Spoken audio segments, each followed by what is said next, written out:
أشرف الأنبياء والمرسلين وعلى آله وأصحابه وأزواجه وذريته وأتباعه أجمعين. سبحانك لا علم لنا إلا ما علمتنا إنك أنت العليم الحكيم. لا حول ولا قوة إلا بالله العلي العظيم. رب اشرح لي صدري ويسر لي أمري واحلل عقدة من لساني يفقه قولي. اللهم افتح علينا بفتوح العارفين بك. اللهم اجعلنا من الذين يستمعون القول فيتبعون أحسنه. اللهم علمنا بما جهلنا وانفعنا بما علمتنا وزدنا علما نافعا يا رب العالمين. ربي أعوذ بك من همزات الشياطين وأعوذ بك ربي أن يحضرون. أعيذ نفسي بالله العلي العظيم. بسم الله ما شاء الله لا يسوق الخير إلا الله. بسم الله ما شاء الله لا يصرف السوء إلا الله. بسم الله ما شاء الله ما كان من نعمة فمن الله. بسم الله ما شاء الله لا حول ولا قوة إلا بالله. وبعد. Hadirin sekalian, syukur kita Allah Subhanahu Wa Taala limpah kurnia dia, anugerah daripada dia semata-mata masih memberikan kesempatan kepada kita untuk berada atas muka bumi ini. Alhamdulillah, syukur kita dapat Islam sejak lahir lagi. Alhamdulillah. Dan Allah Ta'ala dengan limpah kurnia dia, dengan kita lahir sebagai orang Islam, yang mak ayah kita Islam, kita dibesarkan dalam keluarga Islam, masyarakat Islam. Allah SWT telah mudahkan kita untuk hidup mengikut peraturan Islam, taat perintah dia, tinggalkan larangan dia. Alhamdulillah. Syukur diberi pada kita kehalubaan untuk menuntut ilmu, untuk mempelajari Islam yang kita dapat ni, supaya benar-benar kita faham perjalanan agama, supaya benar-benar kita hidup beragama, ada akidah yang sahih dengan Allah Ta'ala, sedar kita ada pencipta, ada yang menjadikan kita, yang alam ni adalah semua daripada ciptaan dia. Dengan kita sedar pada dia, mengiktiraf dia, iman dengan dia, mengakui, mengiktiraf, mengimani segala sifat kesempurnaan pada Allah SWT, yang makhluk ni asalnya tak ada, Allah lah yang ada kan dia. Alhamdulillah, syukur diberi pada kita kesihatan, kelapangan masa, keupayaan boleh hadir pada malam ni untuk datang ke masjid berjemaah. Alhamdulillah, dapat pula insya-Allah malam ni kita nak mulakan sebuah kitab yang kita cadang nak baca nanti daripada risalah Zadul Murid, yang lepas, yang kita baru selesaikan pada sesi yang lalu. Kitab ni bernama Manhaj Ahlus-Sunnah, dihimpunkan oleh Tok Ayah D, masyhur dengan nama gelaran macam tu, Haji Abdul Qadir Wangah bin Abdul Latif bin Osman. Dia salah seorang daripada tok guru yang mengajar di Pondok Fatani. Alamat itu Waqaf Budi Sekam di Fatani. Jadi cadang kita baca risalah ni. Jadi untuk mulakan pada malam ni, marilah kita baca Fatihah semua sekali, hadiah pada Nabi kita Muhammad sallallahu alaihi wasallam, juga pada seluruh muslimin muslimat, khasnya pada pengarang kitab yang kita baca ni. Dan mohon kita pada Allah Ta'ala agar dapat baca daripada awal hingga akhir dengan sempurna. Dan kitab ni berkaitan akidah. Mudah-mudahan dengan kita baca ni dapat kita akidah yang betul, sahih. Dan kalau dah betul, dapat mantapkan akidah kita yang sedia dah betul tu. Mudah-mudahan dengan itu dapat kita hidup sebagai orang beriman yang akidah yang sahih, yang betul atas nama akidah Ahlussunnah wal Jamaah, dan mati di atas iman. Ila hadratin Nabi Muhammad Mustafa sallallahu alaihi wasallam wa li jamil muslimin wal muslimat, khususan li ruh Syekh Musannif wa ala haziniyati Syekhulillah lahumul Fatihah. A'udzu billahi minasyaitonir rajim. Bismillahirrahmanirrahim. Alhamdulillahirabbil alamin, arrahmanir rahim, maliki yaumiddin. Iyyaka na'budu wa iyyaka nasta'in. Ihdinas siratal mustaqim, siratal ladzina an'amta 'alaihim ghairil maghdubi 'alaihim waladdallin. Terus kita masuk ke kitab yang kita nak bicara, ke surat pertama. Bismillahirrahmanirrahim. Laisa kamitslihi syai'un wa huwas samiul basir. Ayat 11 surah Asy-Syura. Alhamdulillahilladzi anzala ala 'abdihil Qur'an. Wassalatu wassalamu ala sayyidina Muhammadin sayyidil jinni wal insan wa ala alihi wa sahbihi ajma'in. Segala puji kata dia bagi Allah Subhanahu wa taala. Ya Allah ni Tuhan yang menurunkan ke atas hamba dia, ke atas kita semua ni, akan sebuah kitab bernama Quran. Ini dia mulakan kitab dia dengan bismillah, alhamdulillah. Saya tak syarah panjang situ. Terus apa dia nak sebut. Kemudian selepas dia mulakan dengan bismillah, alhamdulillah, kata dia mintalah, kata dia mudah-mudahan Allah Ta'ala membanyakkan rahmat dan selamat, memberikan rahmat dan kesejahteraan dia ke atas penghulu kita, ketua kita, pemimpin kita, seabtul-abtul makhluk yang Allah Ta'ala cipta. Siapa dia? Itulah Nabi kita Muhammad sallallahu alaihi wasallam, yang dia ni adalah penghulu sekalian jin dan manusia. Dan juga doa dia selepas dia mulakan dengan bismillah, salawat dan salam atas Rasulullah, dimohonkan juga salawat dan salam tu diberi ke atas sekalian keluarga Nabi sallallahu alaihi wasallam dan sahabatnya, sahabat Nabi sallallahu alaihi wasallam sekaliannya.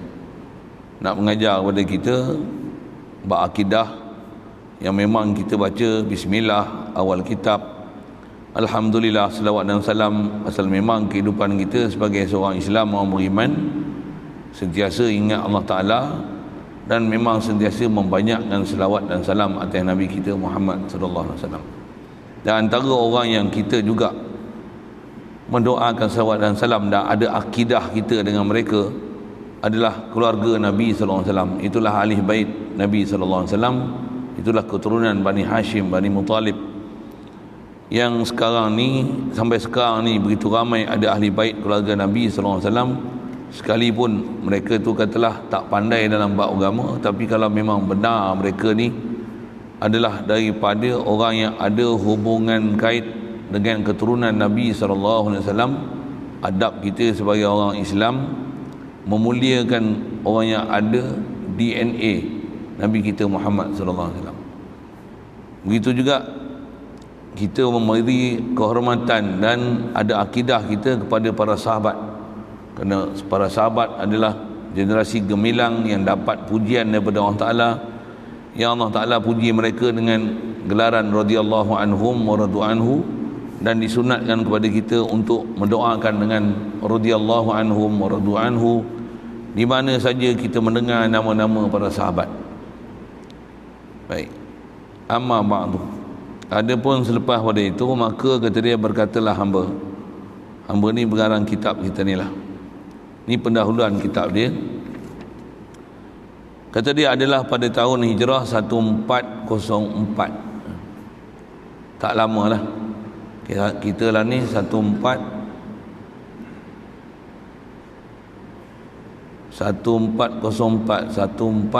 nak nama tahun berlupa dah. 1444 1445, dekat dengan 40 tahun lah kan? 41 tahun lah, dekat 45 tahun apa. 1442 Allah SWT 1442, betul lah, dekat 40 tahun, tak 40 tahun lagi. Kata dia 40 tahun dulu bertalu-talu datang. Jadi kitab kita ni pengarang dia pun baru lagi lah meninggalnya. Bertalu-talu datang soalan daripada saudara-saudaraku yang kasih kepada agama. Datang soalan ni yang bersabit, yang berkaitan dengan firman Allah Ta'ala, Ar-Rahmanu 'alal arsyistawa. Terjemahnya, kalau ambil terjemah tu, Tuhan yang bernama Ar-Rahman itu atas arash istiwa ia, tertinggi ia kalau ikut terjemah tu ni. Rupa soalannya ialah apakah murad? Murad tu bahasa Arab, maksudnya apakah yang dikendaki dan tujuan daripada ayat Quran ni. Nah, ayat ni sedia maklum, maksudnya kalau kita biasa main masjid, main surau, kita biasa belajar bab agama ni, ayat Ar-Rahman 'alal arsy istawa ni adalah ayat yang sampailah ni lah duk kelahi. Ada pahaman yang dipanggil pahaman Wahabi yang tak secocok dengan pahaman Ahli Sunnah wal Jamaah, yang bila sebut Ahli Sunnah wal Jamaah baik jalan salaf ataupun khalafnya. Ada pahaman Wahabi yang dia mendakwa dia salafi yang tak tepat dengan perjalanan salaf dan khalaf. Nombor satu, dia nak, ada orang datang main tanya Tok Guru ni berkenaan dengan ayat Ar-Rahman 'alal arsy istawa ni, apa makna dia, apakah yang dikenaki dengan Ar-Rahman 'alal arsy istawa ni. Begitu juga tujuan daripada ayat ni nak buat apa. Maka kata pengarang ni, hamba pun takrirlah dan surahlah sedikit takrir yang Allah Ta'ala beri kepada hamba. Istilah takrir ni bahasa kita mudah, catat, buat coretan, buat nota ringkas yang tu kot bahasanya.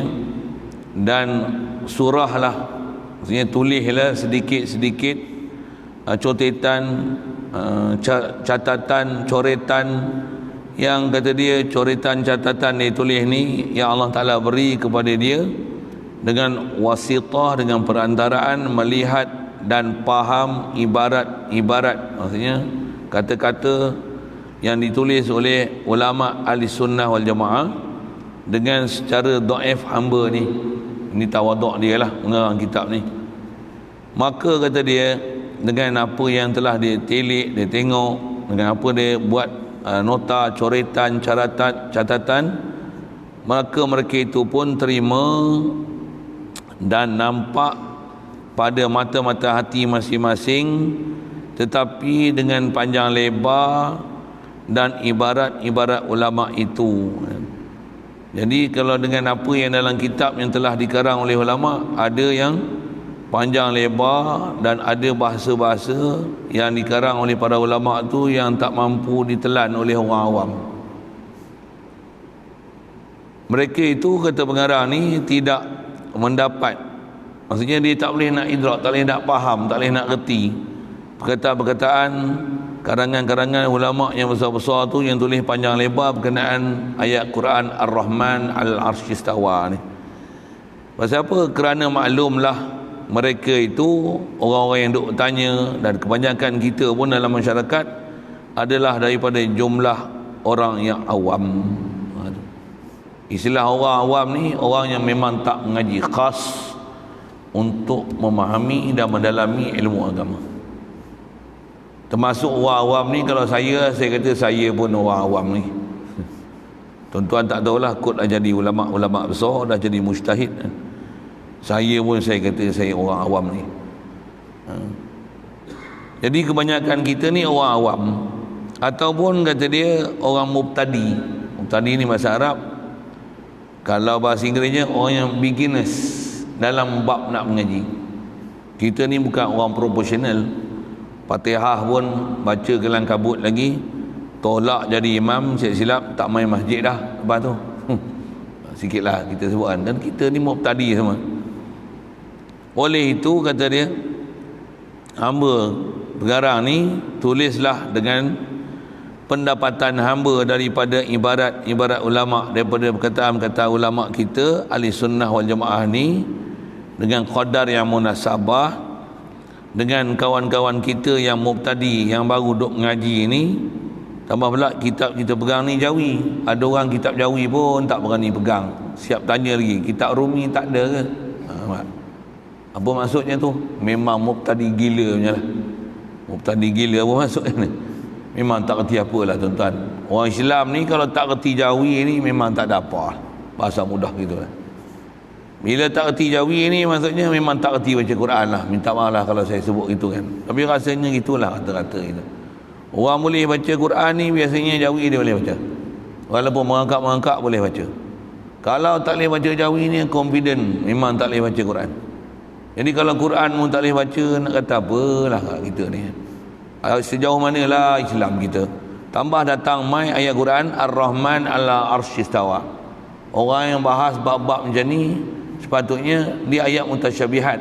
Kita jumpa nanti istilah semua.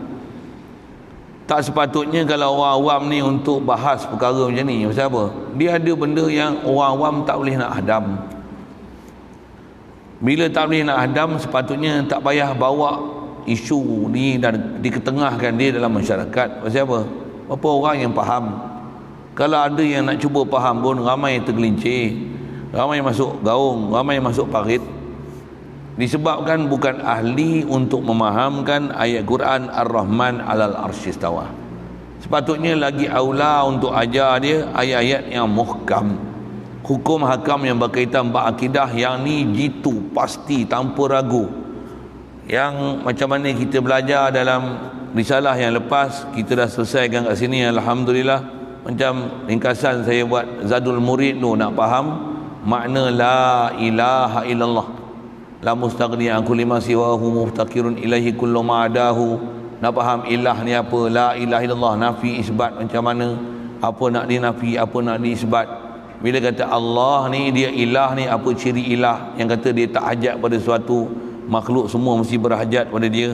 Inilah sepatutnya ilmu yang diketengahkan dan diajar dalam masyarakat supaya faham benar-benar matang sungguh maksud la ilaha illallah, supaya dapat iman yang jitu, yakin, tepat, tasdik, bahkan hadir di hati sentiasa, jadi orang yang betul-betul mukmin, iman sempurna, dan sampai boleh jadi zakirin, orang yang syahidin, orang yang siddiqin, orang yang betul-betul mengiyakan, mengimani, membenarkan, mentauhidkan Allah Ta'ala, boleh sentiasa ingat Allah Ta'ala, faham apa maksud la ilaha illallah. Sepatutnya itulah sepatutnya yang didahulukan.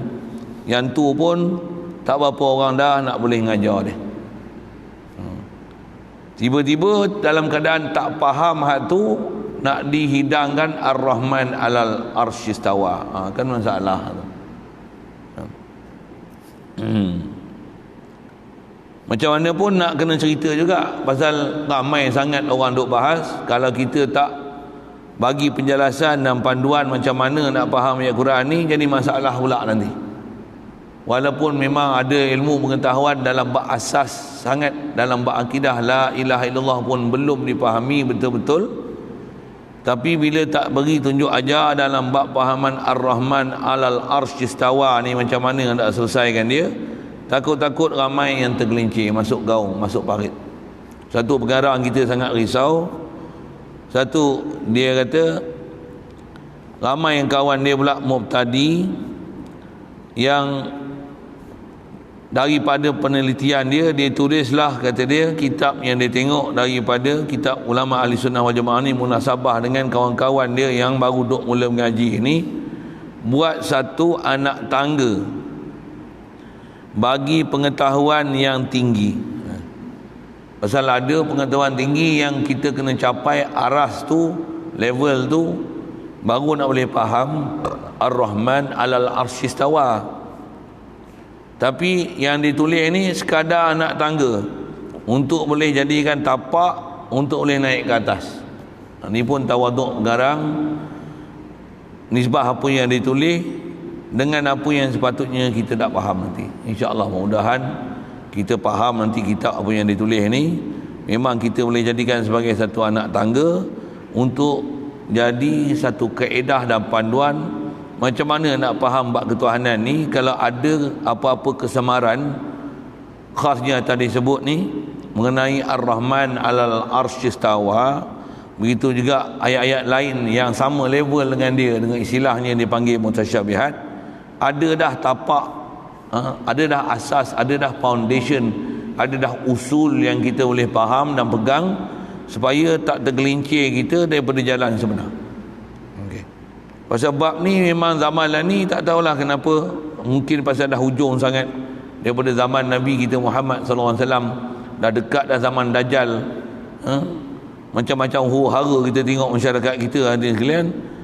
Dengan sebab tu nak menunjukkan suasana masyarakat Islam kita ni walaupun ramai, tapi dalam ramai-ramai tu kalau disemak, diteliti betul-betul, berapa di kalangan kita ni yang betul-betul boleh lepas fardu ain khasnya dalam bab akidah, boleh bilang dengan jari.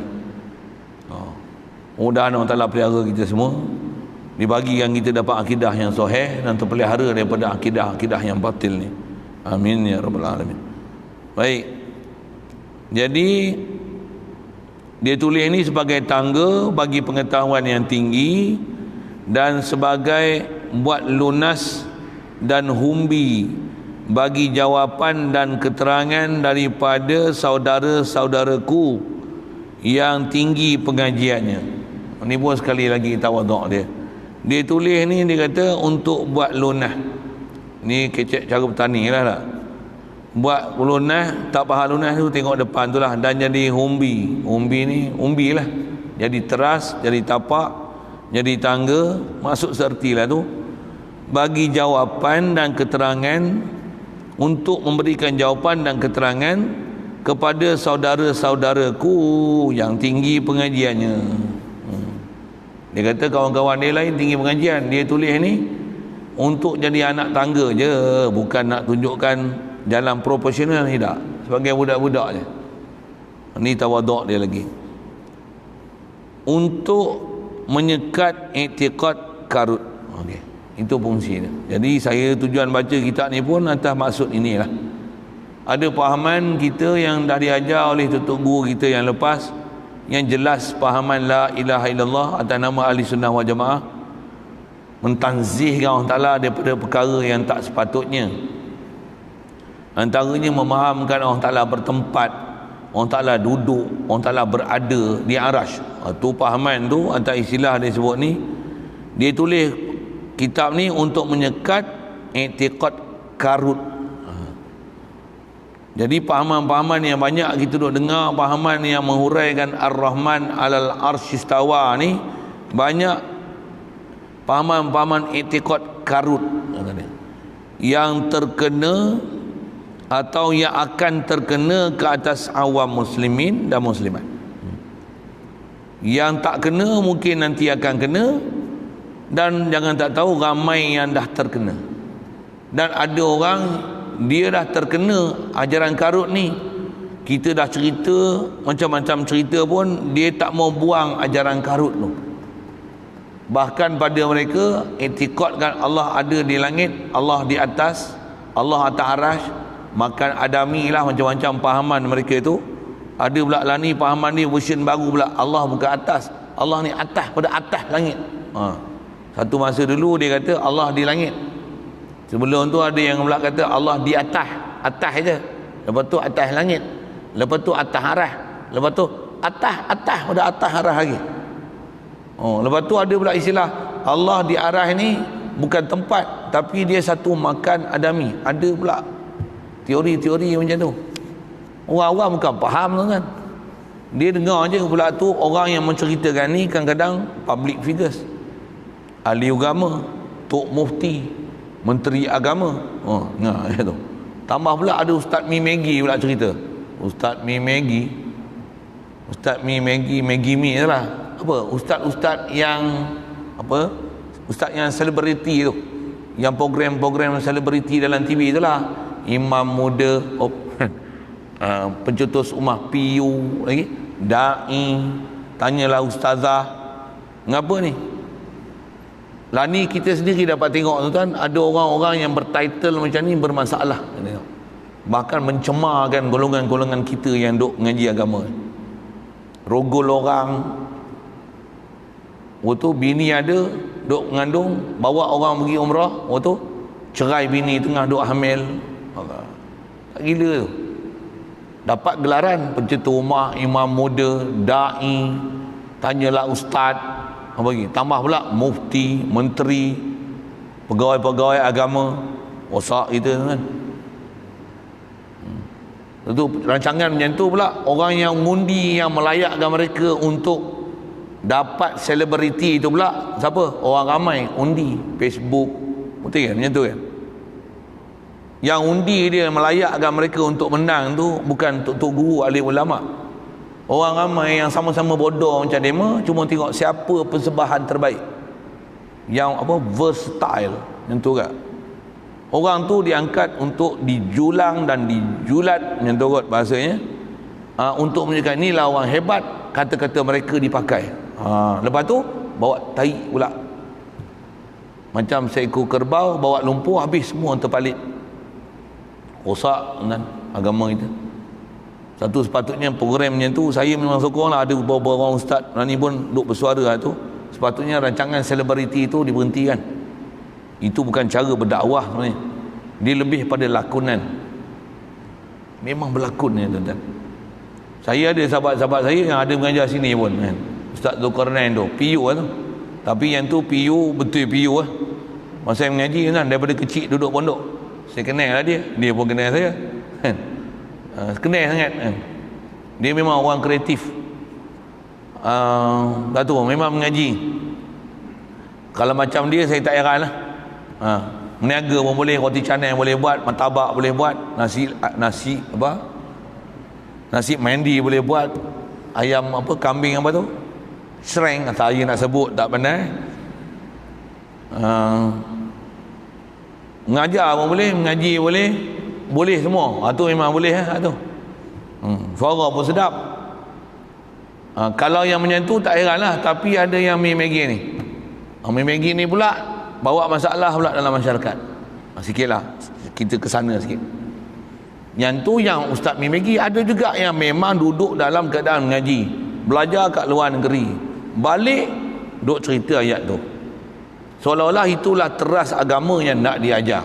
Awal-awal masuk masjid mengajar Allah Ta'ala, Masya Allah, na'udzubillah. Sedangkan nak faham Allah ada pun tak faham. Nak rasa keberadaan Allah, Allah memang ada, Allah wajib ada, aku ni Allah bagi ada, yang tu pun tak hidup-hidup dalam hati lagi. Tiba-tiba duk ajar Allah Ta'ala. Yang ajar pula ustaz. Pula tu banyak media-media pula yang menyokong pula pahaman-pahaman ni. Dan media tu pula atas detectnya lah masalah. Dan pula tu bersepah-sepah. Jaga sikit lah. Jadi kata dia ada akidah yang karut, yang terkena ataupun yang bakal kena atas awam muslimin dan muslimat. Tuan-tuan kalau masuk je Facebook ke apa, kalau ada bab-bab tu, tuan-tuan cuba tengok apa komen-komen netizen dalam Facebook ke, dalam WhatsApp ke, berkenaan Ar-Rahman Alal Arsy Istawa ni. Kalau tuan-tuan faham betul-betul akidah ni, tuan-tuan akan risau gila. Tuan-tuan akan tengok betapa risaunya yang kita kena risau. Maksudnya orang Islam lah ni dah teruk dah fahaman tentang agama tu. Memang betul. Tak jaya try lah masuk grup-grup mana-mana yang ada itu, bersatu menentang ke Wahabi ke, tuan-tuan buruk lah masuk lah mana-mana grup tu kan. Nak tengok, supaya nak tengok, bukan apa yang saya sebut ni bukan saja sebut je tak, tuan-tuan pergi masuk tengok apa yang berlaku, tak payah komen tau, pergi tengok. Kita akan tengok berapa dah lingkupnya akidah orang Islam kita. Tuan-tuan, bukan sikit saya nak sebut, lingkup dah punah kan? Bab Isra' Mi'raj pun punah, macam-macam kan? Allah. Tu tak cerita geng-geng makrifat apa tadi yang tak mau sembahyang, tu banyak ceritanya. Jadi fokus saya nak ambil baca kitab ni, nak bicara sini lah pasal bab ni. Dia punya masalah bukan orang tak mau mengaji, orang nak mengaji tapi tersalah pilih jalan, tersalah pilih guru, tersalah pilih kaedah dan panduan. Yang tu yang masalahnya. Kalau golongan yang memang tak mau tu hai lah. Yang tu doalah banyak-banyak, hadanallah ila siratil mustaqim. Yang ni pun minta juga hadanallah ila siratil mustaqim, tapi kena buat sesuatu sebab macam mana nak boleh mengembalikan balik mereka pada akidah sebenar. Dia kata takut terkena ni, dengan tu dia berdoa na'udzubillahi min zalika. Kata dia kita minta lindung semua dengan Allah Ta'ala ni daripada terkena ataupun dah kena ajaran-ajaran etikot yang karut ni. Harap-harapnya Allah Ta'ala beri berkat risalah ini, amin ya rabbal alamin, dan meratakan manfaatnya. Istilah beri berkat dengan mana walaupun dia tulis kecil, pendek, tapi manfaat dia besar. Itu maksud berkat. Istilah berkat ni dalam syariat, benda yang sikit tapi manfaat dia banyak. Nasi bungkus RM1, makan 4 beranak, kenyang semua. Berkat. Berbanding dengan setiap seorang makan 2 bungkus tapi duk lapar lagi. Itu tak berkat. Pasal apa? Pasal makan banyak tapi tak cukup-cukup. Berkat ni sikit tapi mencukupi. Jadi kitab kita ni walaupun nipis, kecil, tulisan pun besar-besar, mudah-mudahan dapat berkat. Amin ya rabbal alamin. Dan dapat hasil manfaat dia kepada sekalian anak cucuku. Kemudian alif lam kha tu istilah dia ringkasan daripada bahasa Arab, iqra ila akhirih. Alif lam kha tu ila akh apa tu? Iqra ila akhirih. Sebutlah sampai ke akhirnya. Apa dia? Anak, cucu, cicit, pion, rat, prot, pren, apa belakang tu lah. Saya tak kerti lah bahasa Melayu. Saya tahu dekat cicit aja. Anak, cucu, cicit, atan dan ke bawah. Seterusnya. Selagi ada anak cucu kita, mudah-mudahan kitab seumpama macam ni akan dapat berkat dan manfaatnya. Dan kata dia, kepada saudara-saudaraku yang menanya, mudahan dapat manfaat juga. Begitu juga lain-lainnya yang orang tak bertanya, tapi orang yang ada masalah misalnya dengan kitab dia ni, yang kita ambil jalan untuk baca dan bagi penjelasan, insya-Allah jadi sebab untuk boleh tinggalkan ajaran karut, dapat faham akidah sahih, boleh hidup sebagai orang beriman dengan akidah yang betul, tepat macam mana sepatutnya kita berpegang. Ya Allah Ta'ala ni istighna an kulli ma siwahu, dia tak hajat daripada apa pun. Jadi dia buat arash bukan untuk dia duduk di arash. Subhanallah. Kalau kita dapat faham dengan pahaman betul, alhamdulillah iman kita sahih, jauh daripada pahaman-pahaman karut ni. Amin ya rabbal alamin. Selesai itu mukadimah dia. Pertama sekali bab yang dia nak bicara ni, dia nak buat atas tajuk ayat-ayat Quran terbagi pada 2 bahagi. Hadirin sekalian, bab ni adalah bab dasar yang dia nak bicara sebelum berbicara khas pada ayat Quran Ar-Rahman alal arsy istawa. Pasal pahaman pembahagian ayat Quran pada 2 bahagian ni, yang ni pun kalau pahaman-pahaman sesat ni, awal-awal dia dah sesat dah. Satulah antara sebab kenapa dia duk berpahaman dengan pahaman sesat tu, yang kata Allah duduk di arash, Allah bersila. Dia faham sesat tu pasal apa? Pasal awal-awal dah tak betul. Dia kata ayat Quran ni hanya ada sejenis. Khasnya atas bicara ni tak mana? Saya sebut awal rasanya 2 pembahagian ayat Quran tu adalah ada istilah dalam Quran ni dipanggil ayat muhkam mutasyabih. Kadang-kadang disebut muhkaman mutasyabihat. 2 jenis. Ada orang yang memang awal-awal dah jadi sesat dah. Apa dia? Dia kata ayat Quran ni semua muhkam. Habis tu yang jadi sesat tu. Jadi Ar-Rahman alal arsy istawa, Allah Taala atas arash istiwa ia. Yang tu yang tempat nak bicara tu, istiwa ia. Dan dia fahamkan istiwa tu dengan mana duduk, dengan mana berada. Dia kata Allah Ta'ala yang kata Allah duduk dan berada. Situ masalah dia. Allah Ta'ala yang kata. Jadi takkan kita pandai-pandai nak ubah Quran. Ayat ni Allah yang kata. Siap. Situlah lingkup dia. Pasal dia faham ayat tu ayat muhkamat. Dan dia berpegang dengan zahir terjemah translation daripada Arabic ke dalam bahasa Melayu, sedangkan terjemah tu pun sebenarnya bukan terjemah yang dimaksudkan dengan istawa. Itu dia punya fi'il istawa, yastawi, istiwa. Istiwa tu ataupun fi'il madhi dia istawa alal arsh, bukan maksudnya berada ataupun duduk. Dia terjemahkan dengan makna berada, duduk. Kalau bahasa lama dia guna bersemayam tu. Memang lama dah kita dengar tu. Maksud dia macam mana yang sepatutnya dipahamkan. Ada yang awal-awal dah masuk parit dah. Dah masuk parit, dah jatuh gaung lah. Awal-awal lagi. Belah tu dia kata, yang ni ayat muhkam. Bahkan ada yang statement dia keluar, kata dia Allah atas arash, full stop. Bukan sikit orang tu kan cakap macam tu. Allah atas arash, full stop. Sepatutnya macam mana? Allah atas arash, question mark.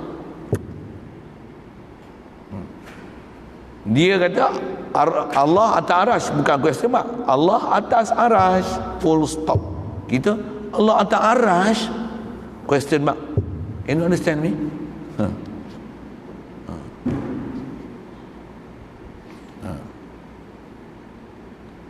Jadi antara sebab pertama tu pasal dia tak faham antara pembahagian dua ni. Baik. Kata pengarang ni, ai anak-anakku dan cucu cicitku. Ejaan dia pun cucu cicitku. Ni bahasa petani ejaan dia gitu. Kita cucu cicit, dia cucu cicitku. Saja saya bunyi bahasa kita sikitlah. Dan sekalian saudara-saudaraku. Digunakan saudara siapa? Kita ni memang saudara. Selagi agama kita agama yang sahih Islam, selagi kita mengucap kalimah syahadah, kita adalah bersaudara. Baik. Dan sekalian saudara-saudaraku yang melihat risalah ini, kata dia, adalah Allah Ta'ala menurunkan di atas Nabi Muhammad sallallahu alaihi wasallam itu ialah sebuah kitab atas namanya yang bernama Al-Quranul Karim, berisi 30 juzuk, maka terbahagi ia kepada dua bahagian. Pertamanya dipanggil ayat-ayat yang muhkamat. Muhkam same meaning, cuma muhkam tu singular, muhkamat plural. Boleh faham kot bahasa Inggeris tu lah kan. Begitu juga satu lagi bahagian yang kedua adalah dipanggil ayat-ayat mutasyabihat. Mutasyabihat tu plural, singular dia mutasyabih. Mutasyabih kalau mufrad gunakan singular, muhkam mutasyabih. Kalau guna plural muhkamat mutasyabihat. Okay. Jadi mesti kena faham ada pembahagian dua ni. Sekali lalu kalau saya sebut dengan bahasa lain, apa dia muhkamat, apa dia mutasyabihat ni? Dengan istilah lain dalam ilmu Arab ni khasnya, ayat muhkam itu bahasa lain dinamakan dengan nama ayat ataupun kalam hakiki.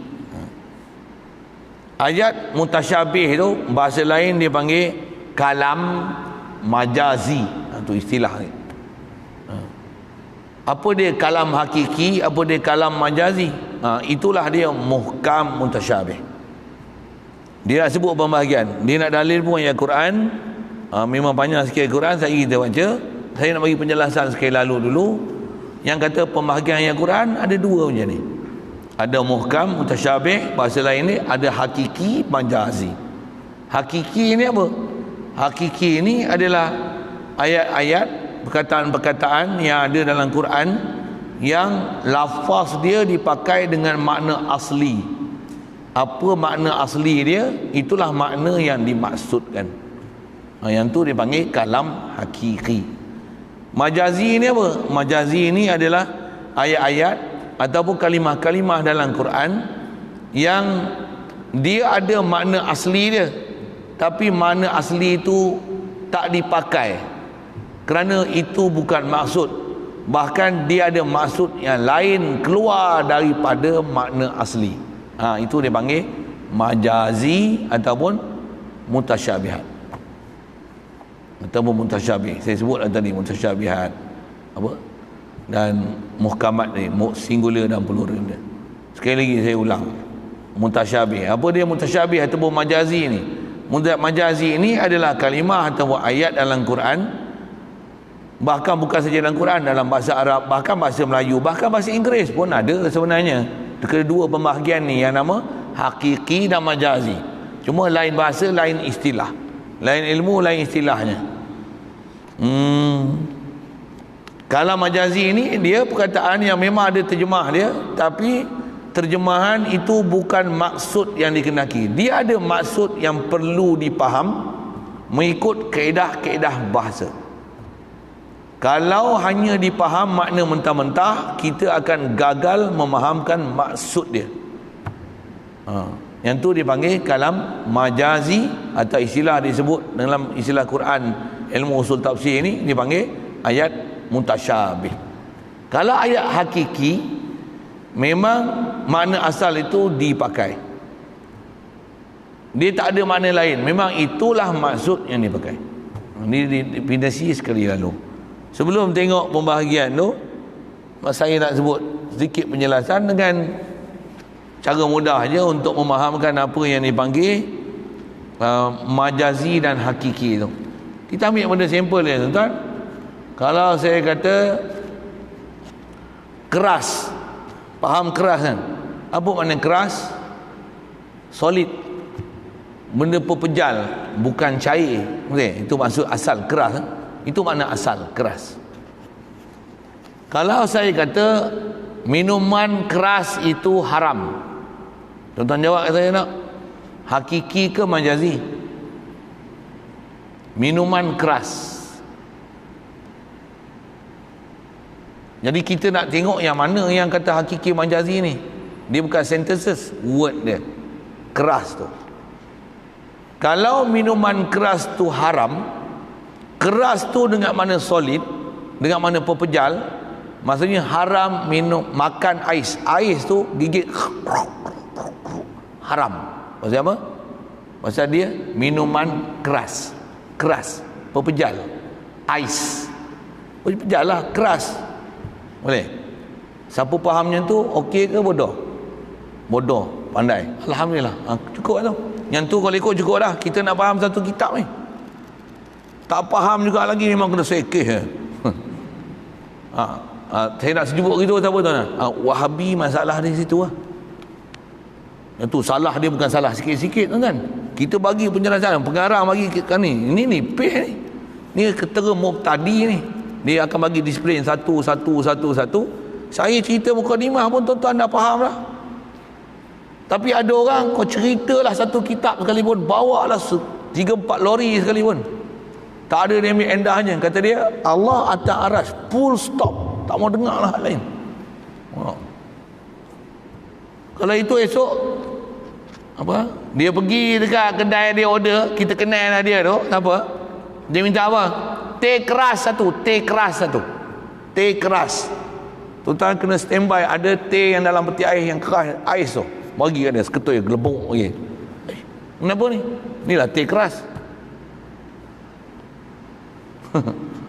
Dia tengok itu, kita pun kata kan kamu yang Wahbi kan, itu ya awal-awal dah bubuk ni. Kenapa? Apa kena-kena? Dia mesti tak fahamnya. Kalau orang faham cerdik, ya, betul juga. Macam mana dia boleh faham macam tu? Kenapa? Tu. Orang cerdik kena lah. Ada orang tak faham-faham macam tu walaupun disindir. Nah, orang macam ni memang dia faham, bukan faham sindiran, pasal dia tak faham hakiki dan majazi. Masa saya tak panjang tak apa tu, cuma atas saya sebut tu saya nak habiskan juga. Kalau kata minuman keras, maksud dia arak. Kalau teh keras, bukan maksudnya beku. Teh keras maksudnya teh pekat. Teh kau. Cuma kau tu, kau teh ke kau susu. Kan? Itu satu hal. Saya buka kedai pula, saya urai tu. Saya bukan buka kedai makan. Saya nak cerita istilah keras tu. Saya cukup saya sebut tu untuk mudah faham sekali lalu apa yang dipanggil kalam hakiki, kalam majazi. Jadi keras tu dengan mana memabukkan, itulah majazi. Majazi. Satu bau jelas jadi minuman keras tu haram. Boleh kan? Allahumma salli wa sallim. Jadi ayat Quran ada terbahagi pada dua, muhkamat, mutasyabihat namanya. Sebagaimana firman Allah Ta'ala, yang ni dalil dia nak menunjukkan pembahagian ni Allah SWT sendiri yang menceritakan pembahagian muhkamat dan mutasyabihat ni. Satu kita pelik, ada orang yang dia tak faham bab ni. Kalau yang memang awal-awal dia kata ayat Quran ni semua muhkam, out. memang dah awal-awal lah. Jadi berhati-hatilah dengan pahaman-pahaman yang sesat ni. Kalau ada yang dia memang faham muhkamat dan mutasyabihat, tapi dia kata ayat Ar-Rahman alal arsy istawa tu, yang tu dia kata ayat muhkam, nanti ada bahas. Kenapa yang tu tak dipanggil muhkam, dan apa dia ayat yang menyebabkan yang ayat Ar-Rahman alal arsy istawa tu dia bukan ayat muhkam, bahkan dia jadi ayat mutasyabih. Kenapa? Mengapa? Nantilah baru baca. Kalau rajin pergi telaah sendiri. Tapi takut telaah tak faham kan. Kalau boleh faham mujur, alhamdulillah. Baik, firman Allah Taala, huwallazi anzala 'alaikal kitaba minhu ayatun muhkamatun hunna ummul kitabi wa ukharu mutasyabihat. فأما الذين في قلوبهم زيغ فيتبعون ما تشا منه ابتغاء الفتنة وابتغاء تأويله وما يعلم تأويله إلا الله والراسخون في العلم يقولون آمنا به كل من عند ربنا وما يذكر إلا أولو الألباب. Ayat 7 surah Ali Imran. Artinya, terjemah sekali lalu dan cuba kita ambil faham. Ada beberapa hukum hakam yang nak ambil kat situ. Saya nak baca sekali lalu dulu. Artinya, dialah Tuhan, Allah ni dialah Tuhan yang menurun ia atas engkau akan sebuah kitab, setengah daripadanya beberapa ayat yang terang penunjuk sekaliannya, ialah ibu bagi kitab itu. yakni ibu ni asal yang dipegangkan atasnya pada segala hukum. Saya baca dulu. Dan beberapa ayat yang lain lagi ialah ayat yang kesamaran, tidak dipahamkan maknanya. Maka ada pun orang-orang yang ada dalam hatinya cenderung daripada yang sebenar, maka menurut mereka itu akan barang yang kesamaran daripadanya, kerana menuntuti fitnah dan menuntuti tafsirnya, dan tidaklah mengetahui akan tafsirnya melainkan Allah dan segala yang kejap-kejap dan mahir-mahir pada ilmu. Berkata mereka itu, telah percaya kami dengannya tiap-tiap satu daripada ayat yang terang penunjuk, dan yang kesamaran itu ialah dari sisi Tuhan kami, dan tidak menerima pengejaran melainkan segala yang mempunyai akal, mempunyai peringatan. Ada dalam Quran ayat yang menerangkan. Okey, itu terjemah dia dekat situ. Mempunyai akal. Dia berhenti cakap akal tu, peringatan tu bab lain. Terjemah dekat situ. Baik, kita tengok apa maksud yang boleh ambil faham pada terjemah tu. Sekali lalu kalau saya tanya tuan-tuan faham terjemah tu, reti ke? Kan susah kan, dah baca terjemah pun bukan faham. Pasal level kita ni kalau mubtadi, memang kalau tu ada terjemah, kalau tengok ayat Quran sebiji-sebiji macam mana boleh faham tak? Tak ada terjemah boleh. Atau istilah ulama, kalau kita diberi ayat Quran tak boleh faham daripada ayat Quran tu sendiri, apa kefahaman yang boleh ditunjuk pada ayat Quran, maksudnya bukan level kita nak bahas dalil depan mata, tak reti nak ambil faham, dah terjemah pun tak reti. Jadi bukan level kita lah nak minta dalil, mana dalil. Bagi dalil tak faham, depan mata dalil tak faham.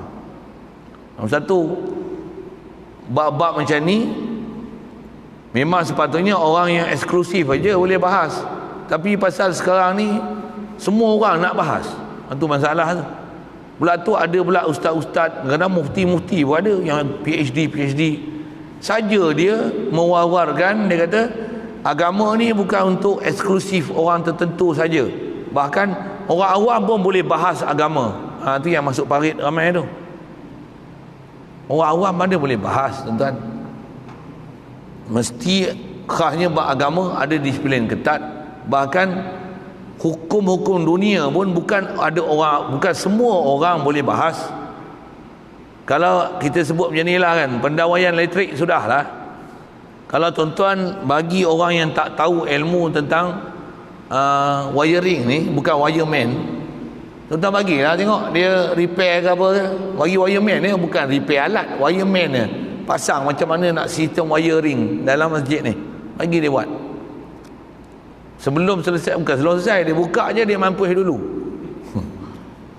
Pasal apa? Dia bukan ahli. Wire pun dia tak kenal ni. Kalau orang tengok dia kata, oh ni 3 phase, dia tengok dia kenal.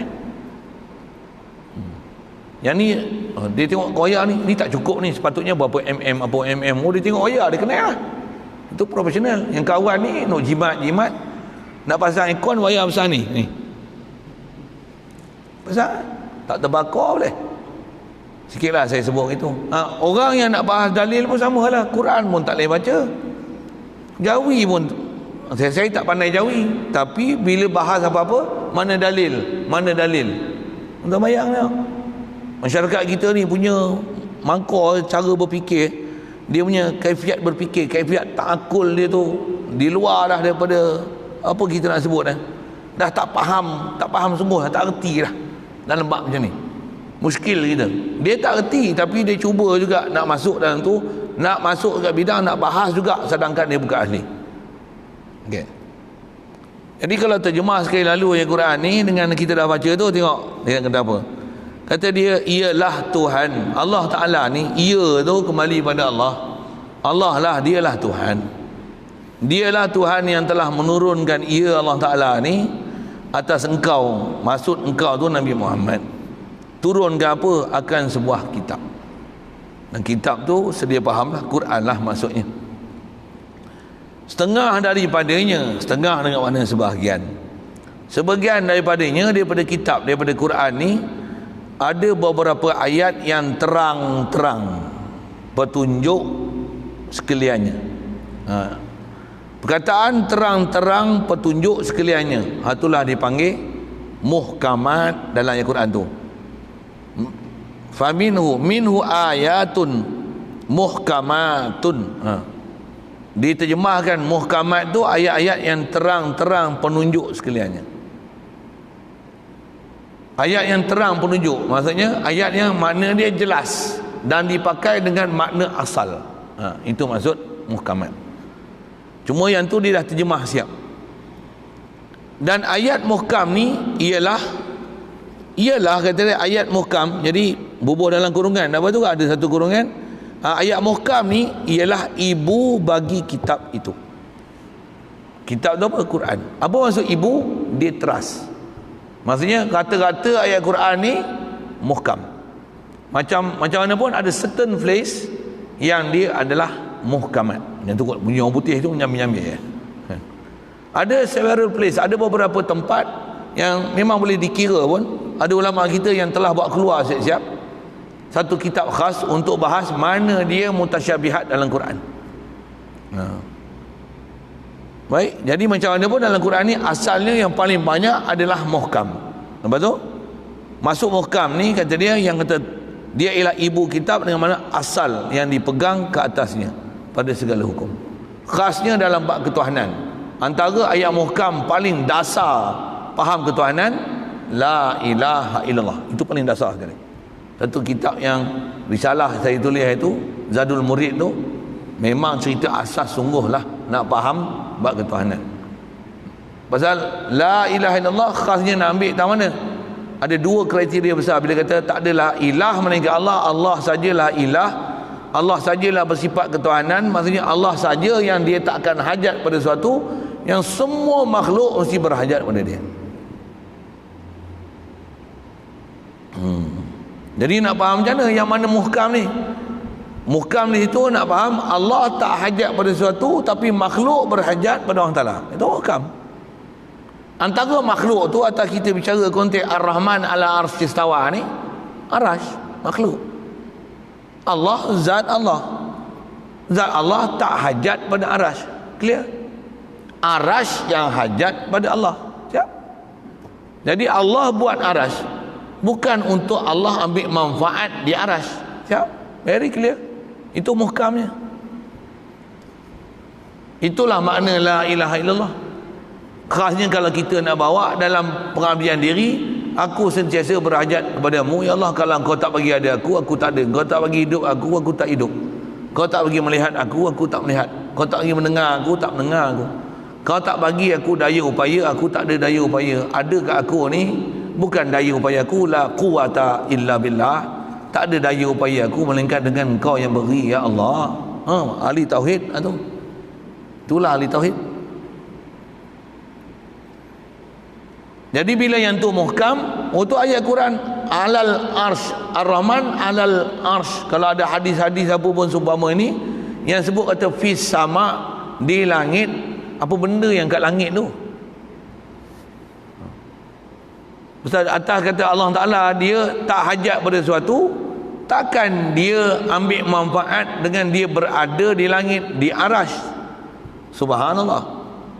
Yang tu yang ayat Ar-Rahman alal arsy istawa ni akan jadi ayat mutasyabihat. Pasal apa? Pasal muhkam tu la ilaha illallah. Antara muhkam juga laisa kamitslihi syai'. Muhkam tu lam yakun lahu kufuwan ahada. Qul huwallahu ahada. Allah ni tak ada siapa serupa dengan dia. Tak mana tak serupa dengan dia. Nisbah tak berhajat pada sesuatu, tak ada siapa yang ghani an kulli ma siwahu, melainkan Allah saja. Selain pada Allah Ta'ala ni semua berhajat kepada Allah Ta'ala. Yang memang satu-satunya, the one and only, yang ghani an kulli ma siwahu, Allah. Siap? Muhkam. Jadi tentulah Allah ni nak banding dengan makhluk, tak ada satu pun tak boleh banding dengan Allah Ta'ala. Ada pelajaran dia situ nanti insyaAllah. Asas yang nak sebut, itulah antara ayat muhkam, teras nak pakai. Bila yang tu teras, bila ada ayat-ayat Quran yang menampakkan makna menyalahi asal ni, teras ni, muhkam ni, maka ayat tu mesti bukan itu maksud dia. Maksud apa? Terasnya dah ada. Takkan bertelagah antara ayat Quran satu sama lain. Satu ayat Quran kata Allah Ta'ala ghani, la ilaha illallah, laisa kamitslihi syai'. Makhluk ni fakir. Tiba-tiba faham Allah pula macam fakir ke makhluk. Allah pula berhajat ke makhluk. Allah pula perlu tempat untuk dia ada. Allah ambil manfaat daripada arash yang dicipta. Kan dah sewil lah tu. Akidah apa yang kita belajar ni? Kefahaman apa yang kita ada dengan Allah Ta'ala ni? Kena rosak akidah tu. Bila rosak tu, mestilah fahaman yang mengubahkan makna asal yang kata Allah tak hajat pada sesuatu, maklumat tu mesti dibetulkan. Dan kalau ada ayat Quran sekalipun, ayat Quran itulah nama dia mutasyabih. Ayat Quran itulah atas nama istilah dia majazi.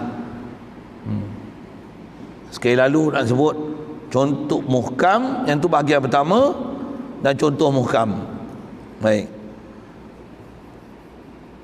Dan ada lagi kata dia bahagian kedua ni, ada beberapa ayat yang lain daripada ayat muhkam ni, ada beberapa ayat lain lagi, ialah yang dipanggil ayat yang kesamaran. Kesamaran adalah terjemah yang asal dalam Quran, wa ukharu mutasyabihat. Mutasyabih. Ayat yang saya sebut dengan istilah Arab lagi, ayat majazi. Terjemah dalam bahasa Melayu, ayat kesamaran. Pasal apa dipanggil samar? Kerana makna yang nak diertikan tu tak jelas. Kalau pakai makna dia asli, dia akan menyebabkan rosaknya pahaman ayat yang muhkam tadi. Seolah-olah berlaku kontradaksi, berlaku pencanggahan. Istilah Arabnya berlaku ta'arud. Berlaku satu ayat kata Allah tak hajat, satu ayat lagi Allah Ta'ala duduk di arah. Apa benda ni? Mana satu betul? Apatah lagi ada ayatnya ni. Ada ayat kata di atas. Dia sebut ala. Wa ya'tihim min fawqihim, di atas mereka. Ada ayat sebut atas saja. Ada ayat sebut amintum man fis sama, ada sebut di langit. Ada ayat sebut alal arsh. Ada ayat sebut innallaha ma'ana, Allah bersama kita. Dah bersama pula dah. Innallaha ma'as sabirin, bersama orang sabar pula dah. Tadi duduk di arsh. Yang ni satu di langit, satu kata ke atas. Ada ayat lain pula wa huwa ma'akum, dia bersama dengan kamu pula. Dah lain pula, kamu pula. Boleh faham saya sebut apa? Ada ayat Quran sebut wa idza sa'alaka ibadi anni fa inni qarib, kata dekat pula dah. Kan susah tu. Jadi apa faham tu? Mesti ada makna dia, dan makna tu kesamaran dari sudut macam tu ke makna dia. Dia tak ada kepastian, kejituan. Mesti dipahamkan macam mana terjemahan asal, teks asal tu. Bila terjemah, makna asli dia tu akan membawa makna ni. Makna apa? Makna yang menyalahi prinsip ketuhanan. Apa dia? Istighna an kulli ma siwahu, ghani tu. Yang kata ilah ni tak hajat pada sesuatu. Habis-habis ada makna dekat, ada makna bersama, ada makna jauh, ada makna lebih dekat, ada makna bersama kamu, ada makna atas, ada makna langit, ada makna arash, makna satu. Sedangkan semua ayat Quran boleh faham. Inilah istilah dalam bab ilmu bahasa, dia kata inilah mahal nizak ni, tempat duk kelahi ni sini ya. Satu, tiba-tiba ada puak yang sesat tu, dia nak kata nak ambil satu ni ya. Banyak-banyak ayat Quran yang kata, ada yang kata dekat wa nahnu aqrabu ilaihi min hablil warid, kami lebih dekat daripada urat tengkuk kamu. Lebih dekat pada urat tengkuk pula dah.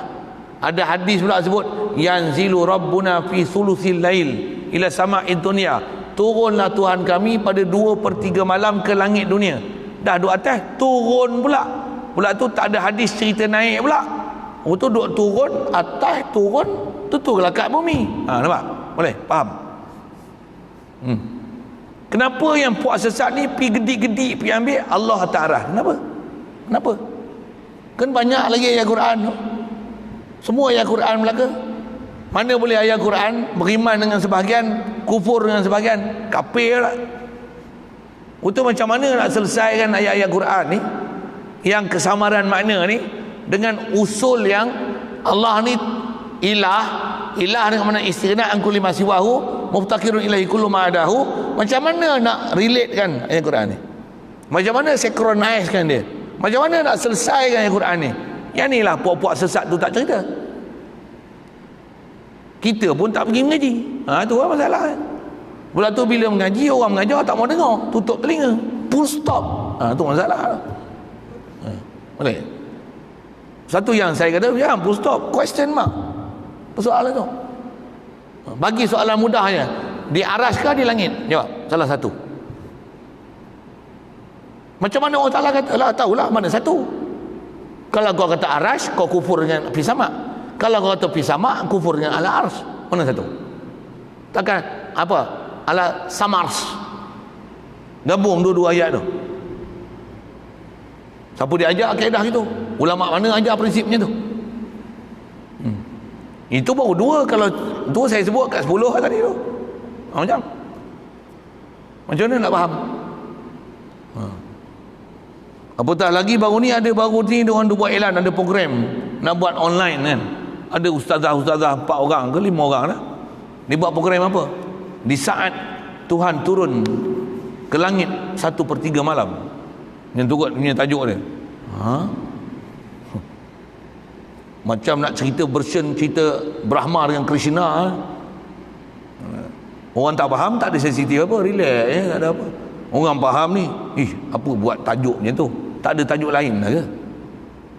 Kenapa pergi ambil ayat-ayat yang jadi masalah macam tu?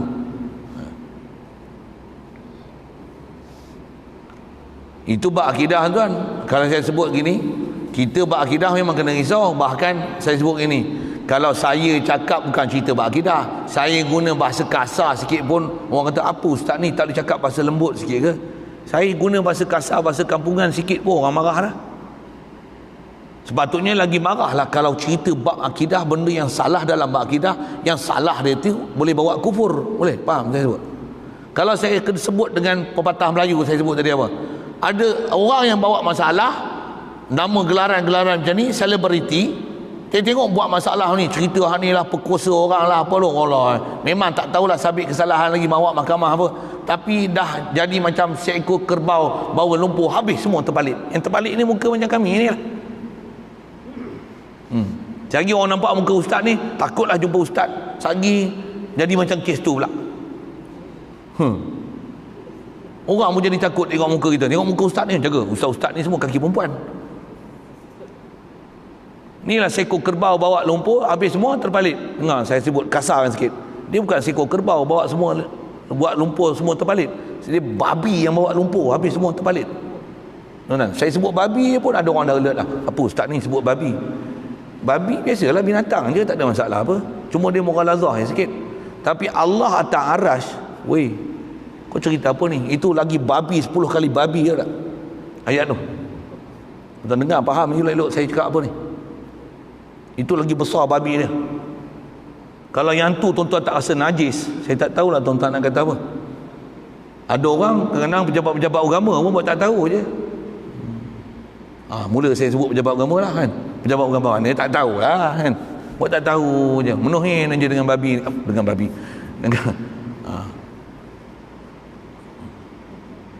Tapi bila sebut je ni, ustaz ni cakap terlalu kasar. Yang kata Allah Ta'ala tu tak kasar pada dia mah.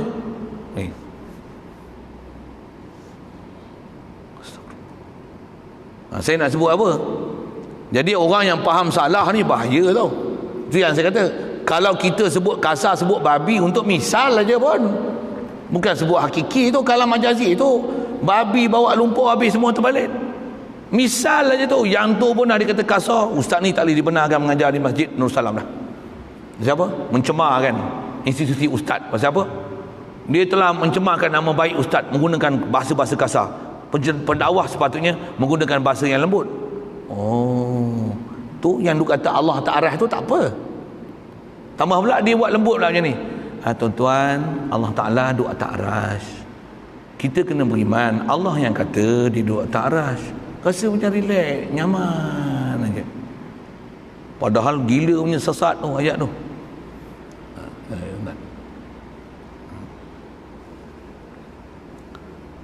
Baik. Jadi asal nak sebut, ada ayat Quran yang namanya terang, jelas makna dia, yang tu yang panggil muhkam. Ada yang lain tu, ada yang kesamaran atau istilah dalam ni disebut, itulah Arabic dia disebut dengan mutasyabihat. Sini dia terjemah sebagai yang kesamaran tidak dipahamkan maknanya. Itu mutasyabihat tu. Lagi masih tak habis kita terjemah ayat Quran tu. Mana adapun maka adapun orang-orang yang ada dalam hati-hatinya cenderung daripada yang sebenar. Wa fa'amal ladzina fi qulubihim zaighun. Kalau orang yang hati dia ada sifat menyeleweng, orang yang hati dia ni tak lurus untuk faham akidah yang betul ke Allah Ta'ala, dia ada cenderung untuk menyeleweng, apa jadi? Maka menurut mereka itu akan barang yang kesamaran daripadanya. Orang yang hati dia ada keraguan, ada masalah, tak jelas faham akidah, inilah kebanyakan orang awam kan? Pasal tak faham prinsip-prinsip ketuhanan. Apa akan jadi? Mereka akan menurut, dia akan ikut barang yang kesamaran daripadanya, daripada ayat Quran. Dia akan ikut yang kesamaran ni. Apa kesamaran tadi? Mutasyabihat. Dia akan ikut yang mutasyabihat tu. Dia bukan ikut ayat muhkam tadi. Dia bukan ikut la ilaha illallah. Dia bukan ikut laisa kamitslihi syai'. Dia bukan ikut qul huwallahu ahad, Allah lam yalid lam yakul lahu kufuwan ahad. Dia tak ambil ayat muhkam ni, tak pernah belajar pun. Dia kata senang je faham. Kata dia, apa dia? Allah Ta'ala senang, full stop. Dia akan ambil makna tu. Apatah lagi ustaz-ustaz yang duk ajar masjid, surau, keluar TV, YouTube, apa begitu ramai yang duk ajar macam tu. Kata dia ramai ustaz ni. Ni ustaz-ustaz ni, ustaz ni, ustaz ni. Selebriti pula tu. Yang mufti pun ada, yang menteri pun ada. Yang cakap macam tu. Saya nak ragu apa lagi? Yang ni ustaz ni saya bukan kenal, kata dia. Mak. Inilah punca-punca yang masalah ni. Saya kata ni lah babi bawa lumpur semua terbalik ni ya. Kasar babi kan, tapi tak rasa pun Allah Ta'ala tu najis, bahkan bukan najis, kufur tak? Boleh jadi kufur. Berapa ramai orang jadi kufur sebab akidah tu.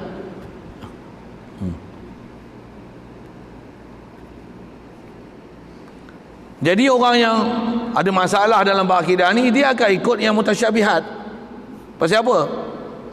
Kerana menututi fitnah. Ibtigha al-fitnah. Pasal apa? Memang dia orang ni saja. Dia akan jadi, pasal hati dah tak betul, dia akan cari yang senang, dia akan ikut yang fitnah. Dia akan ikut yang bermasalah. Doa saya buat misal. Yang ni ada Rasulullah diperlihatkan oleh Allah Ta'ala, kisah dalam Isra' Mi'raj.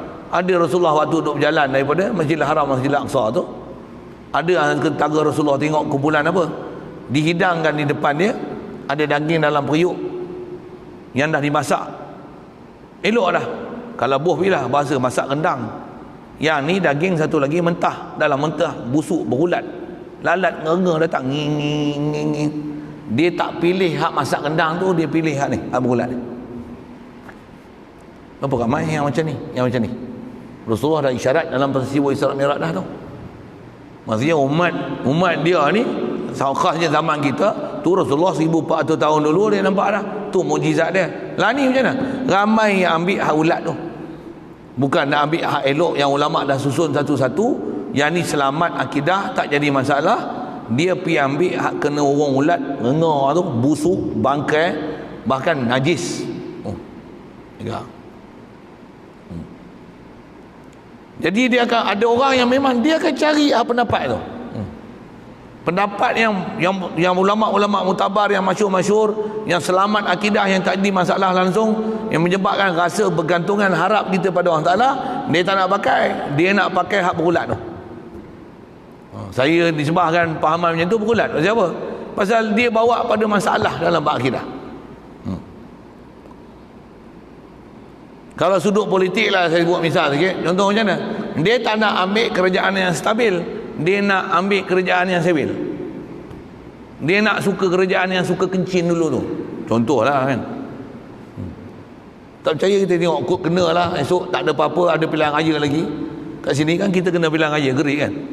Tengoklah ada yang stabil tak stabil. Dalam ramai-ramai yang mengundi itu masih ada yang stabil. Tuan-tuan jangan tak tahu, dengar elok saya cakap. Ada yang terang, istilahnya terang lagi bersuluh. Sama ada dapat menang tanpa bertanding ke, tak tahulah kan. Pasal kawasan ni kawasan zon hijau. Hijau. Tuan-tuan tak faham hijau tu lain, faham. Hijau lah, tak ada Covid. Hijau dari sudut tak ada parti pembangkang tu, tak ada kan. Walaupun orang Melayu ramai, bubuh wakil Cina pun menang. Tuan-tuan tak faham sudah. Kan ada Ustazah Tan dulu kan, menang. Tak faham sudah apa saya sebut tu kan. Orang sini faham kot. Ustazah Tan yang orang panggil. Macam tu. Bayang ada orang Islam kita punya ramai kawasan ni, letak Ustazah Tan tu boleh menang.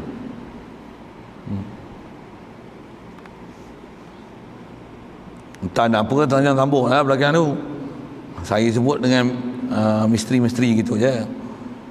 Tak faham tu bukan orang gerik tu. Nak cerita apa ni? Ada orang yang masih cenderung dia benda tu pelik kau lah. Kita dah serik lah dulu dengan pening-pening macam tu kan. Jawi tak boleh, pengganas dikatakan sebagai pejuang kemerdekaan. Tak pening kan tuan-tuan? Pening saya tengok. Kalau saya nak ungkit satu-satu tu, lagi saya ceramah politik pula kan. Saya nak cerita apa? Ada orang yang masih bodoh, tak mengenai mana kaca dan permata di situ. Bab politik pun masalah. Akidah agak-agak macam mana? Lagi rumit, bab politik orang bahas juga kan. Siapa nak ajar tauhid betul-betul ni siapa?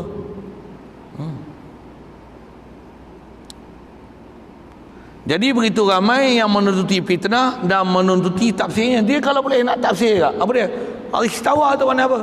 Kalau ikut kaedah kita ulama salaf atau ahli sunnah wal jamaah, apa makna istawa?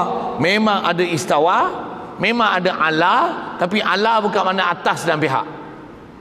Pasal mana atas dan pihak ada bahas dia nanti insya-Allah. Mustahil pada Allah Taala. Pasal Allah bukan berpihak. Di atas dia punya mizan sepir dia laisa kamitsli syai. Allah bukan boleh buat misil dengan sesuatu. Ada pelajaran dia tu nak sebut. Asal saya nak kata ialah apa makna ala? Mesti bukan ala makna atas. Mesti istiwa bukan makna duduk dengan makna berada. Mesti bukan. Tapi ada orang yang nak juga. Istawa tu duduk bersemayam lah. Duduk macam mana? Duduk bersila lendik. Duduk bersila lendik macam mana? Dia tunjuk macam ni Jadi Allah Ta'ala duduk itu. Macam tu lah. Dan memang ada orang mengajar pun, misalnya ada hadis-hadis yang cerita Allah Ta'ala turun di langit dunia tu. Yang zilu rabbuna ila sulusil lail. Ada yang dia bangun naik atas mimbar tu, misalnya ada tangga. Dia kata macam mana saya turun ni, macam tu lah Allah Ta'ala turun. Macam tu lah Allah Ta'ala turun. Tidak turun. Astagfirullah. Betul? Malaysia mungkin tak sampai tahap tu lagi kalau ada orang mengajar. Tapi kalau belah Endon, sewil dia dah gila punya sewil. Betul? Sampai dia kata Allah Ta'ala Allahu Akbar tu besar macam mana? Allah ni terlalu besar. Kursi ni tempat letak kaki Allah Ta'ala. Selama je dia ajar akidah macam tu. Berapa ramai followers dia? Saya tak payah sebut nama. Kalau ikut saya sebut je. Tapi dia orang punya peraturan macam tu, tak saya sebut nama, saya tak sebut. Kalau ikut saya sebut. Saya dulu memang saya tak pernah takut apa pun. Tapi pasal dia orang kata sebut tu nanti jadi masalah macam-macam. Dakwah sana sini, masuk mahkamah lah. Saya sebut macam tu padan lah.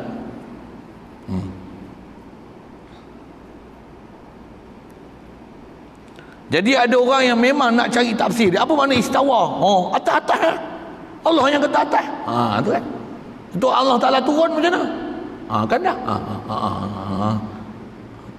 Nanti dululah aku kena semak dulu. Kena semak dulu akidah. Bayang tak? Padahal sepatutnya akidah dah mantap dah. Saya tak kaji lagi bab ni yang kata Allah Ta'ala turun macam mana. Bayang tak? Macam mana celaru tak celaru ni. Pasal dia nak ambil tafsir juga, nak ambil huraian juga maksud dia, yang menututi tafsirnya. Siap itu. Kemudian dan tidaklah mengetahui akan tafsirnya melainkan Allah. Sedangkan ayat mutasyabihat ni tak ada siapa yang mengetahui tafsir dia melainkan Allah. Ini pun tafsir ni terjemah sini. Kalau ikut asal bahasa Arab dia, wa ma ya'lamu ta'wilahu illallah. Tiada siapa yang tahu takwil dia melainkan Allah Ta'ala. Cuma takwil tu kot ada bahas dia juga nanti insya-Allah ke depan. Orang tak bisa dengar takwil tu apa benda. Dia bertikan takwil tu dengan makna tafsir. Tak ada siapa yang tahu tafsiran, pengertian ayat-ayat mutasyabihat ni melainkan Allah saja yang tahu. Itu satu. Lagi siapa lagi yang tahu? Dan juga segala orang yang kejap-kejap dan mahir-mahir pada ilmu. Dua ni saja ada. Sini memang ada pemasa ulama. Panjang umur jumpa nanti insya-Allah. Yang tu yang nanti ada istilah perjalanan salaf dan khalaf macam mana, yang sepatutnya dipaham. Yang kata tak ada siapa mengetahui dia melainkan Allah. Yang tu nanti ada qaid, ada kaedah ayat-ayat mutasyabihat ni. Jangan bubuh makna apa-apa. Baca je ayat Quran tu, serahkan makna dia pada Allah Ta'ala. Apa makna dia? Apa makna istawa? Wallahu alam. Apa makna alal arsh? Wallahu alam. Kalau orang tanya alal arsh istawa tu mana apa? Bersemayam tu terjemah. Tak? Macam ni. Apa makna alal arsh? Ar-Rahman alal arsh istawa. Apa makna Ar-Rahman alal arsh istawa? Ar-Rahman alal arsh istawa. Apa makna Ar-Rahman alal arsh istawa? Ar-Rahman alal arsh istawa. Benda tu. Tilawatuha tafsiruha. Kita baca tu, itulah tafsir dia. Terus saya terjemah. Bandingkan ni macam mana? Yasin. Apa makna Yasin? Yasin. Apa makna Yasin? Yasin. Apa makna Yasin? Yasin. Apa makna Yasin? Yasin. Jumpa nanti tempat tu, bahas tu. Boleh faham kan? Yasin kita faham. Macam itulah ayat-ayat mutasyabihat ni. Bukan terjemah kan? Yasin, huruf ya dan huruf sin. Bukan? Tak betul. Apa Yasin? Yasin. Apa Yasin? Yasin. Benda ni Allah lagi tahu mana dia. Apa Yasin? Yasin. Ar-Rahman ala arsy istawa. Apa makna dia? Ar-Rahman ala arsy istawa. Apa makna Ar-Rahman ala arsy istawa? Ar-Rahman ala arsy istawa lah. Amiruha kama ja'at. Bagi lalu macam mana dia datang. Baca je lah. Kalau tuan-tuan tak faham makna, misalnya saya sebut satu peribahasa Melayu, Ha? Burung terbang dipipihkan lada. Apa makna dia? Burung terbang dipipihkan lada. Apa makna dia? Burung terbang dipipihkan lada. Dah tak kerti, sebut je lah balik. Apa makna burung terbang dipipihkan lada? Burung terbang dipipihkan lada. Itu pun berapa orang yang tak faham, yang faham tu kan? Air guruh bunyi di langit, air tempayan guruh di langit, air tempayan dicurahkan. Apa makna? Tak faham lah, tak faham lah. Apa makna dia? Guruh di langit, air tempayan dicurahkan. Tak faham lah, tak faham kan? Guruh di langit, air tempayan dicurahkan. Itulah mutasyabihat nama dia. Boleh hurai, tapi bukan maksud dia burung air curah, bukan maksud dia macam tu. Dia ada isyarat yang mesti dipaham, bukan terjemah word by word. Ada bahasa itu, cuma saya nak sebut, dah tak erti macam mana, dah tak faham macam mana, ya Allah je yang faham. Kalau memang tahap dia Allah saja yang faham, baca je Al-Quran tu, terjemah pun tidak. Tu yang istilahnya tafsiruha tilawatuha tafsiruha. Baca dia adalah huraian nama dia. Bahasa lain apa dia? Amirruha kama ja'as, lalukan saja macam mana dia datang. Alif lam mim. Apa makna alif lam mim? Baca lagi sekali. Apa makna alif lam mim? Baca lagi sekali. Tambah yang Tok Bomo selalu jampi tu. Apa dia? Kaf ha ya ain sad. Apa makna dia? Kaf ha ya ain sad. Apa makna dia? Baca lagi sekali. Bukan huruf kaf, huruf ya, huruf ha, huruf ya, huruf ain, huruf sad. No. Dia bukan cerita huruf. Tak tahu cara tak tahu. Wa ma ya'lamu ta'wilahu illallah. Allah je tahu makna dia. Wallahu alam. Ini dipanggil tafwid. Serah makna pada Allah Taala. Baca je Al-Quran tu. Terjemah pun tak. Terjemah pun tak. Ni yang ni dipanggil perjalanan salaf. Inilah salafus soleh. Macam mana pun ada juga yang hurai. Ada. Pasal apa? Tak ada siapa yang tahu huraian itu melainkan Allah dan orang-orang yang kejap-kejap dan mahir-mahir pada ilmu. Sini yang ada bahas atau ulama yang kata yang ni ataf. Jadi ada perjalanan khalaf yang mereka bukan ertikan dengan makna terjemahan, tapi diertikan dengan apa maksud yang dikenaki daripada ayat mutasyabihat. Apa makna alal arsh istawa? Istawa mana mentadbir, memerintah. Clear. Tak ada masalah pun. Duduk dan berada, masalah.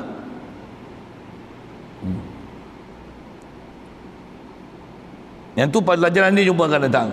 Jadi kalau yang bagi huraian dengan makna yang sepatutnya, yang tak bercanggah langsung dengan ayat muhkam la ilaha illallah, tak bercanggah langsung dengan ayat muhkam laisa kamitslihi syai' wa lam yakul lahu kufuwan ahad, tak bercanggah langsung ayat muhkam qul huwallahu ahad inna ilahakum lawahid, tak bercanggah langsung kat tu. Allah mentadbir arasy, istawa mana apa? Memerintah arasy, mentadbir arasy. Allah wa huwa rabbul arsh, dialah rabbul arsh, rabbul arsyil azim. Ayat Quran pun ada yang cerita macam tu. Itulah huraian istawa alal arsh dengan mana rabbul arsh, bukan Allah Taala duduk di arasy dengan mana mentadbir arasy. Ada ayat Quran lain sebut macam tu. Itulah maksud dia, tak bercanggah dalam bab ketuhanan. Jalan. Yang tu adalah kaedah ulama khalaf, istilah. Jumpa nanti di sebelum tu. Dan orang yang ada ilmu macam ni dan seluruh orang yang beriman dengan ayat mutasyabihat dengan prinsip sama ada serah makna daripada Allah Taala ataupun tafsirkan kepada makna yang selayaknya, yang tidak akan mencederakan makna ketuhanan dan membawa makna yang mustahil dan tak sepatutnya pada Allah Ta'ala. Dia buat apa? Orang yang ada ilmu, pahir dan pakar dan kejat dalam ilmu ni, dia akan kata apa? Telah percaya kami dengan dia, amanna bihi, kami beriman dengan ayat mutasyabihat. Ayat mutasyabihat tetap ayat Quran, muhkam ayat Quran, mutasyabihat ayat Quran. Dan ayat Quran kami beriman semua. Kami tak bezakan sebahagian daripada ayat Quran dengan sebahagian yang lain. Lepas tu tiap-tiap daripada ayat percaya dengan dia. Tiap-tiap daripada ayat yang terang petunjuk dan yang kesamaran itu ialah dari sisi Tuhan kami. Ayat muhkam ke, ayat mutasyabihat ke, semua daripada Allah Ta'ala. Orang beriman memang cakapnya ni. Jadi kita nisbah beriman ayat muhkam mutasyabihat, alhamdulillah. Habis-habis tak erti, prinsip paling senang, dia mesti ada makna. Makna dia macam mana? Wallahu alam. Orang tanya macam mana, baca balik ayat Quran tu. Tak terjemah pun. Itu memang jalan paling selamat. Ada jumpa nanti. Kitab pun rajin pergi telaah ni. Kalau agak-agak tak faham, tunggu kita mengaji. Tapi sebulan sekali kan? Pastikan hadir diri. Itu je sikit nasihat gitu. Kalau sekali dengar rasa dah champion macam profesional, terpulang lah kat tuan-tuan. Jadi orang beriman dia kata semua ni adalah daripada Allah Ta'ala belaka. Jadi apa disiplin nak faham dia, tu yang kalau tak kena gaya akan bermasalah. Tu yang tujuan kita baca kitab ni. Pengarang ni pun ditulis pasal ada pahaman-pahaman karut, kata dia, yang didapati dalam menyelesaikan kes-kes ayat Quran, khasnya ayat mutasyabihat ni. Kemudian sedikit peringatan daripada hujung ayat Quran tu. Allah Ta'ala kata wa ma yazdakaru illa ulul albab. Dia buat dash tu. Dash apa? Not, dia bagi titik-titik tu apa dia? Tidaklah menerima pengajaran melainkan segala yang mempunyai akal. Orang ada akal sempurna saja yang boleh memahami apa yang memang dengan tepatnya kaedah nak memaham muhkamat dan mutasyabihat. Mudah-mudahan Allah Ta'ala bagi kita orang jadi orang berakal, jangan jadi orang sesat, jangan jadi orang yang salah memahamkan ni. Atau khas atas sebut nama kumpulan sesat ni apa? Sesiapa yang memahamkan istiwa tu dengan mana atas dan berada, dengan mana duduk bersila, ni bertobatlah elok-elok. Jangan sama sekali berpegang dengan makna-makna yang bercanggah dengan usul pahaman kita lah akidah. La ilaha illallah lam yakul lahu kufuwan ahad. Keluarlah daripada akidah yang salah ni kepada ajaran yang sepatutnya. Paling mudah macam mana? Di ayat mutasyabihat ada makna dia. Apa makna dia? Wallahu a'lam. Baik. Kemudian dia sebut peringatan. Kita sambung nanti ayat tu.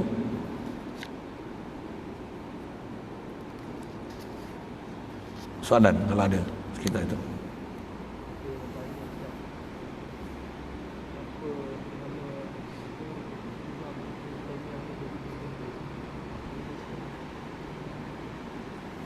Soalan bertanyakan kenapa nama Imam Ibn Taymiyah ni yang begitu sensitif di Malaysia. Bukan saja di Malaysia, di dunia. Penyataan tu betul sikit. Soalan bertanya mengenai nama Imam Ibn Taymiyah, kenapa begitu sensitif? Begitu sensitif kerana antara pahaman-pahaman yang membawa, yang menghuraikan, mentafsirkan kesamaran, yang membawa kesamaran pada ayat-ayat mutasyabihat ni adalah nama tu. Dan mereka menyandarkan kepada Imam Ibn Taymiyah, apatah lagi ada nama Imam kat depan.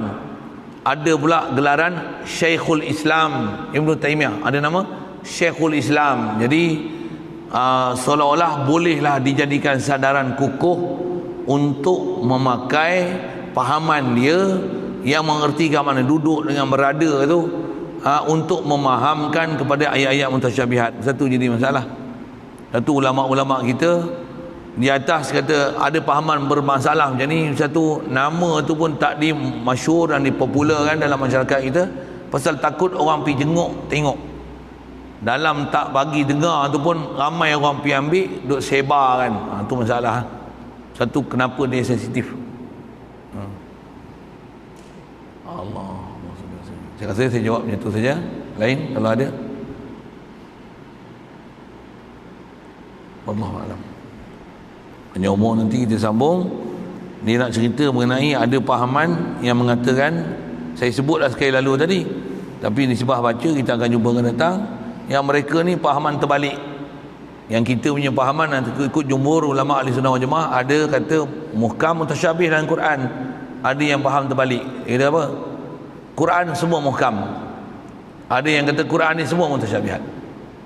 Baca kemudianlah insya-Allah. Bismillahirrahmanirrahim. Allahumma nawwir qulubana min nuri hidayatika kama nawwartal arda min nuri syamsika abadan abada birahmatika ya arhamar rahimin warzuqna fahman nabiyyin wa hifzal mursalin wa ilhamal malaikatil muqarrabin wa sallim tasliman ala jami'il anbiya'i wal mursalin walhamdulillahi rabbil alamin.